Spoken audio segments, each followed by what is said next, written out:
this?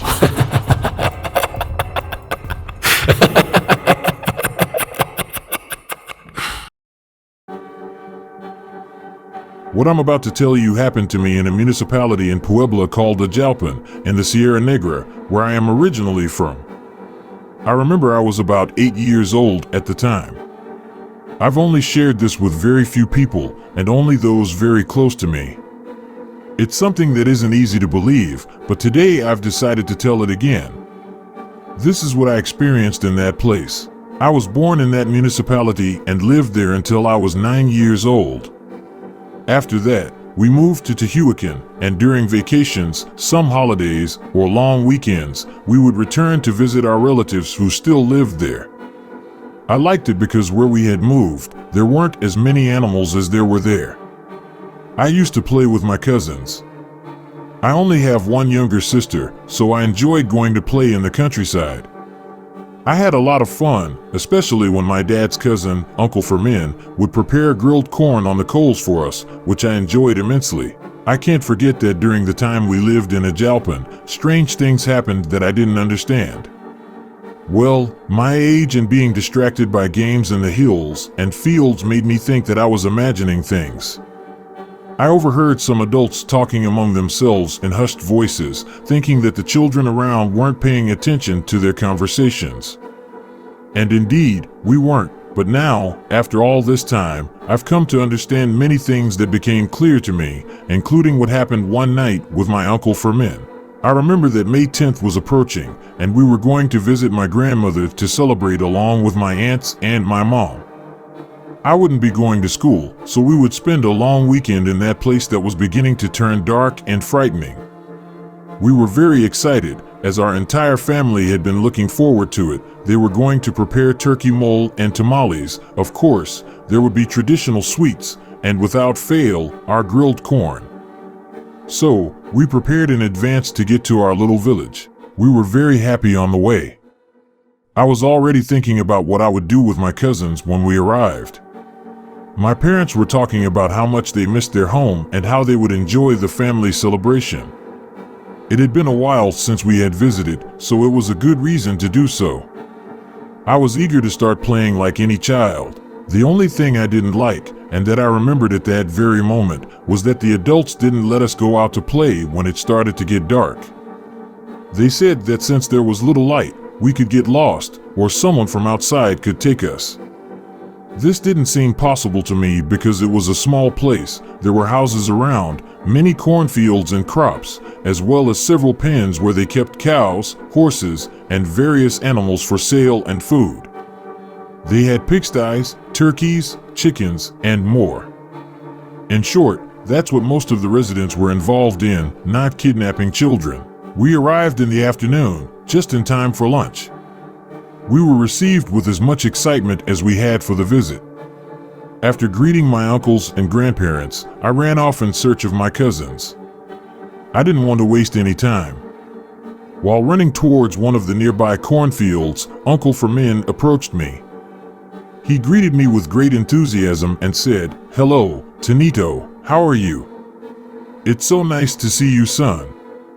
He patted my shoulder, and I told him I was fine and that I was looking for my cousins. He pointed to the place where they were playing and said, "They're behind the trees." I started running desperately to meet them, and I heard his deep voice from behind, saying that I should get ready to eat the grilled corn because it was waiting for me. He finished with a loud laugh, and I just raised my thumb as a sign of approval without stopping my run to meet my cousins. Exactly when I arrived at the avocado trees where they were playing, I saw my cousin Manuel, Elena, Victor, and Cecilia. When I called out to them, they came to meet me. We greeted each other and immediately continued playing and talking about what we would do during my short visit with my parents. The afternoon went on until we were called for dinner. We sat down, and my parents and uncles talked about how things were going for us in Tehuacan. Everything was going well. While we were eating, I told my cousins that I would like to see the animals for a while, and they surprised me by saying that they had some puppies now. We hurriedly finished our portions. Afterward, we told them that we would go outside for a while to see the things that we knew I liked very much. However, my grandmother said we couldn't stay outside too late and that we should go in the morning before it got dark. At that moment, my Uncle Forment replied that we didn't need to worry because no one could enter our pens, but it was still a good idea to listen to our grandmother. After much insisting, we left in the company of an uncle, just as my grandmother had said. We took a few rounds, and before it got dark, he told us we would come back in the morning to continue showing me more animals. During the short tour, he showed me the 3 horses and told me the brief history of the puppies, how they had come on their own and were later adopted, and how much they had grown attached to them. So, we all returned to my grandmother's house, talking, and later, we had dinner.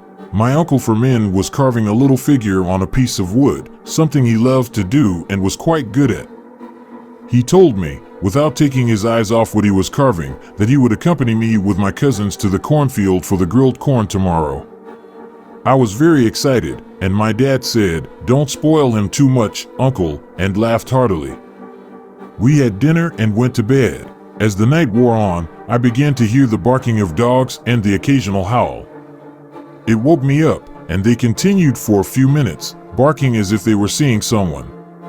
After a while, they quieted down. What struck me as strange was that no one else woke up. I looked at my parents and my little sister, and they were all peacefully asleep. I assumed it was just my restless imagination. Then, I heard some barefoot footsteps, but it seemed that for that night, that was all. I stayed awake for a while with my eyes open, thinking, and at some point, I didn't even realize when I fell asleep again. The next day, during breakfast, no one mentioned anything about the howling and the noises, so I figured I must have been the only one who heard them. I didn't need to pay it much attention. After all, in a small village like that, and with the stillness of the night, anything could happen. My grandmother interrupted my thoughts, telling me to hurry up and finish breakfast so that we could accompany my uncle to the cornfield. I rushed like my cousins. We wouldn't miss going to the cornfields. It was fun, and we liked it even more because Uncle Forment would play games with us or tell us stories about our ancestors. He always said that some of them were special and knew how to cure illnesses and other things, that they knew about herbs, and that all of this knowledge dated back to pre-Hispanic times. Those were very interesting conversations we had with him, so we didn't want to waste any time. We hurried and left with our palm baskets to bring back the corn and roast it over the wood fire in the afternoon. Meanwhile, the aunts, my mom, and my grandmother prepared all the ingredients for the mole. It would be a delicious meal for May 10th, Mother's Day. After finishing cutting all the corn we would need, Uncle Forment asked us to sit around him. With some apples that we had picked from the trees, he said he would tell us about some of the activities that were done in the past. While we enjoyed our fruits, he told us that in those times, his ancestors could communicate with nature. They would connect with it and ask for permission to hunt, gather fruits, and harvest crops. Nature, he said, was like another mother to us, providing us with food, clothing, and even plant-based medicines. But it also gifted some of us with special powers, something like magic, that we should always be grateful for and learn from. I compared it to asking a tree for permission to eat its fruit or take something from the earth, and Uncle Forment said it was somewhat like that. We talked about other things, and then we returned to the house to prepare the bonfire for the corn and see how everything was going. From a distance, we could see smoke rising from my grandmother's adobe kitchen. It also smelled of chilies and turkey broth. They were already cooking it. We entered to leave the corn in a corner and saw my mom and aunts busy moving around. It was quite a tradition to do all of this. My grandmother acted as the conductor, giving them instructions while she checked the clay pots and griddles. Their tasks had piled up because the next morning, they would start early with handmade tortillas. They already had the nixtamal ready. So, they were preparing quite a feast for these occasions. We hurried to go outside so as not to interrupt them and started playing in the little dirt courtyard outside the house. All my uncles and my father were placing the firewood while chatting. We overheard that they were planning to visit the animals later, as they wanted to do something in addition to preparing mole and tamales. I think from what I overheard, They needed something more for everything to be complete. We continued with our own activities, and the adults were busy with the preparations. By then, it was customary to invite the neighbors, so they were making a lot of food. By the afternoon, I was eagerly looking forward to the corn. Uncle Forment had already prepared the embers to start placing the corn. We children helped carry them for him to put on the fire. The smell was delicious, the corn leaves toasting slowly and getting crunchier with each passing moment. We were all sitting, waiting for them to come out one by one, while talking about the food and the neighbors. The evening passed peacefully, and everyone was very happy. But I had no idea what awaited me that night. I would see something that I couldn't understand until years later when I became an adult, and here's what happened. When we finished everything that night, we went to bed. Since I had been busy cutting corn, picking fruits, and playing with my cousins, I fell deeply asleep. But again, I woke up, and I didn't know the time. It wasn't the dogs this time, it was because I had drunk too much water, and to make things worse, the bathroom was still outside. I was quite desperate. It wasn't far, and it was quiet, but I didn't want to make any noise. I couldn't hold it any longer, so I got up slowly, trying not to wake anyone.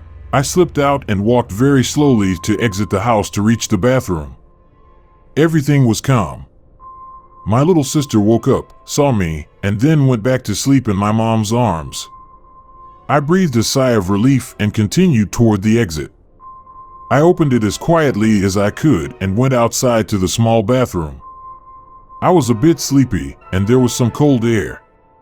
I was almost done when I heard some noises among the bushes. It frightened me a bit, but then I remembered it must be the dogs because I hadn't heard them barking or howling earlier. Maybe they were hungry. Then I heard some footsteps, but they weren't human. They sounded like hooves, and it was hard for me to mistake it. I had grown up around animals, and if it wasn't a horse, it was something similar because I could hear the sound of hooves. I peeked through the gaps in the wooden walls and sheets of the bathroom before stepping out, and I saw something different from what I had imagined. I saw a donkey circling among the shrubs that surrounded the house. I could tell it was a donkey from its ears and tail. It kept going in and out, as if pulling something that was causing it trouble. What struck me as odd was that my family didn't own a donkey. They had shown me the animals. They had 3 horses, as I mentioned earlier, but no donkeys. So, I thought it might belong to a neighbor.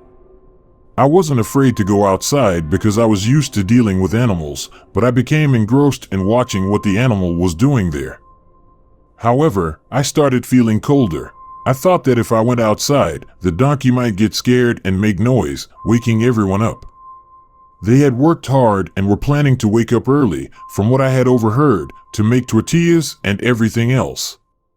So, I decided to wait a little longer for the strange animal to leave. After a while, it finally emerged from the thicket, and I could see that it had been dragging something.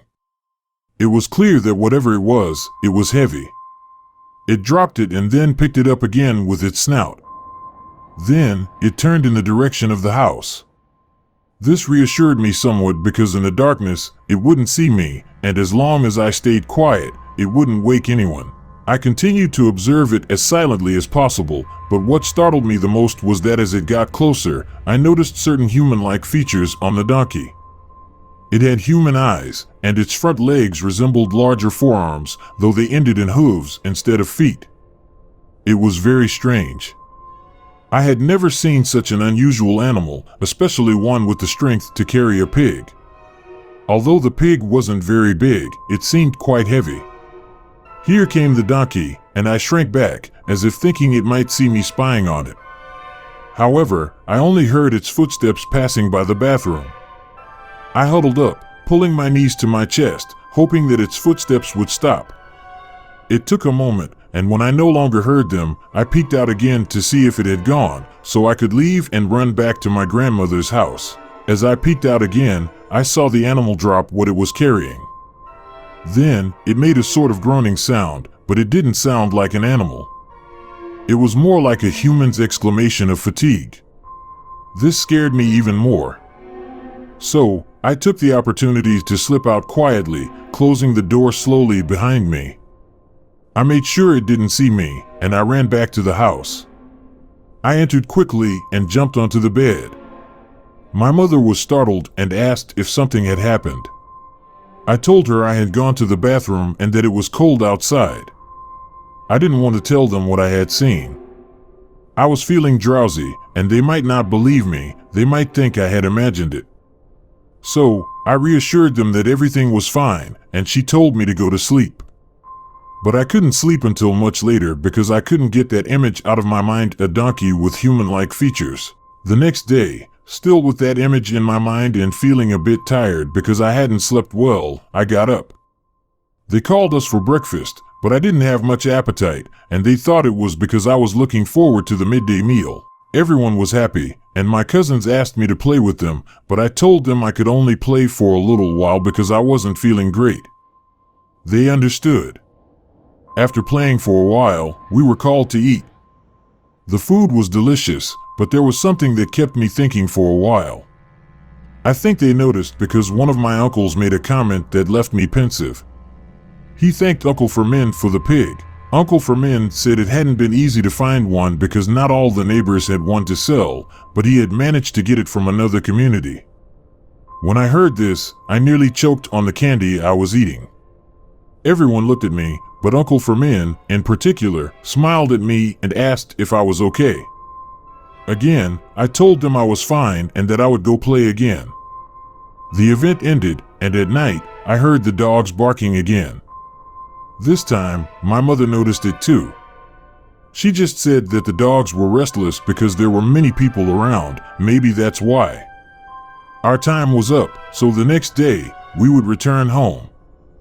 We would only have breakfast at my grandmother's house and then head back to Tehuacán in the afternoon. In the morning, after breakfast, we went inside to pack our things, and my mom was in the kitchen getting some food for us to take, as is the custom in my little town. I took the opportunity to say goodbye to my cousins since I didn't know when we would return. Aside from the incident in the bathroom that night, I had a great time. I was cutting some fruit for the journey when I felt a heavy hand on my shoulder. I turned, and it was my Uncle Forment. He smiled, took the apple one was reaching for, and handed it to me. He knelt down to be at my eye level, took me by the shoulders, and said the following: "Listen, my boy, there are things that are not comprehensible to the eyes of every man or to their understanding. But there are secrets that are passed down from generation to generation. Do you remember what I tell all of you about the powers of nature and what it gives us? There are things that we only understand when we grow older. There is much to learn. Some people are born special, with a privilege granted by Mother Nature. Others learn it.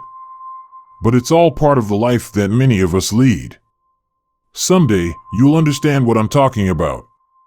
So, forget what you saw and enjoy your childhood.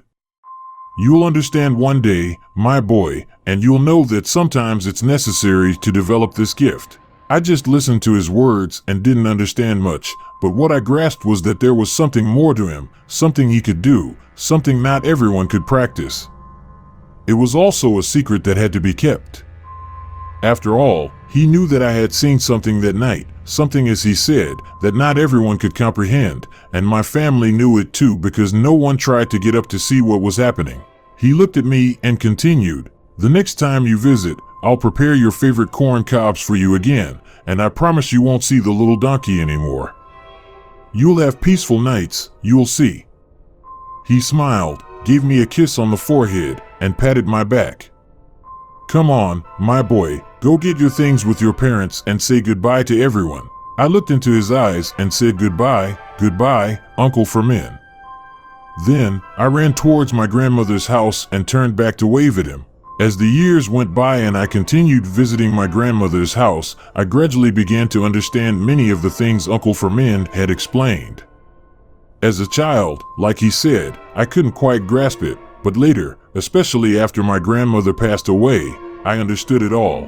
Just as Uncle Forment had said, I never saw the little donkey again in my subsequent visits until the night of my grandmother's wake.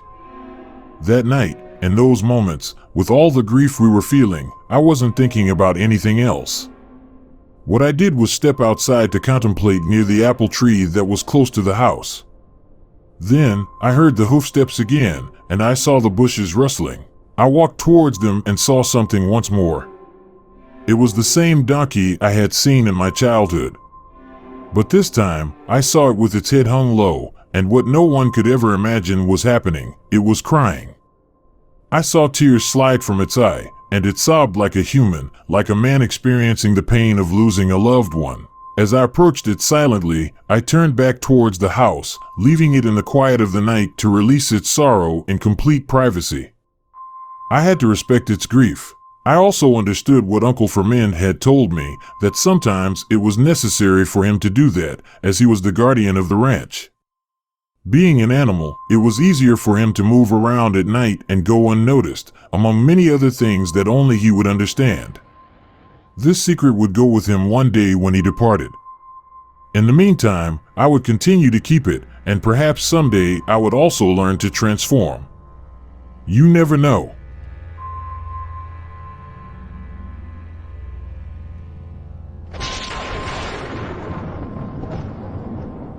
Original story by Jemisha, the Goddess of Darkness.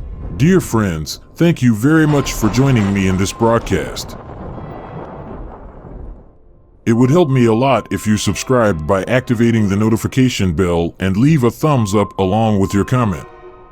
I'm always reading your comments to respond. And if you still have some courage left to hear another one of our horror stories, I'll leave one on the screen to accompany you for the rest of this night. See you in the next broadcast of Dark Secret.